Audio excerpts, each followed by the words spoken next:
എക്സാമൊക്കെ കഴിഞ്ഞ് 10 ദിവസം കഴിഞ്ഞിട്ടാണ് ഞങ്ങൾക്ക് ഇൻറ്റേൺഷിപ്പ് സ്റ്റാർട്ട് ചെയ്യുന്നത്. ആ ഇൻറ്റേൺഷിപ്പിൻ്റെ ദിവസം ഞാൻ എറണാകുളത്ത് നിന്ന് ആലപ്പുഴയിലേക്ക് പോകുന്നതാണ് കേട്ടോ. ഇത് 5:20 ട്രെയിനാണ് പോകുന്നത്.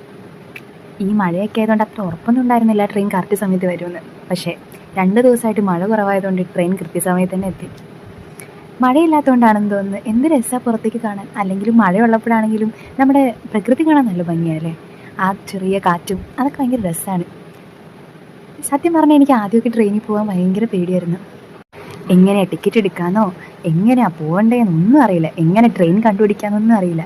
ചില കാര്യങ്ങൾ അങ്ങനെയാണ്, നമ്മൾ ചെയ്തേ നമുക്കത് മനസ്സിലാവുള്ളൂ അല്ലേ.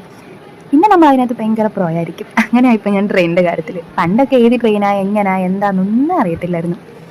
പിന്നെ ആലപ്പുഴയിൽ പഠിക്കാൻ തുടങ്ങിയ പിന്നെ ഈ ട്രെയിനിൽ പോക്കും ഒക്കെ അങ്ങ് ശീലമായത്. ഇപ്പം സത്യം പറഞ്ഞാൽ എനിക്ക് ബസ്സിന് പോകുന്നത് തീരെ ഇഷ്ടമല്ല കേട്ടോ. ആ ട്രെയിൻ യാത്ര തന്നെ എനിക്ക് ഭയങ്കര രസം. ആ പ്രകൃതി കാണാൻ ഭയങ്കര ഭംഗിയാണ് ആ സമയത്ത്. അങ്ങനെ ട്രെയിനും കയറി ബസ്സും കയറി അങ്ങനെ ഞാൻ ഹോസ്റ്റലിലെത്തി. ഇനി ഇൻറ്റേൺഷിപ്പിന് പോകണം ഗൈസ്.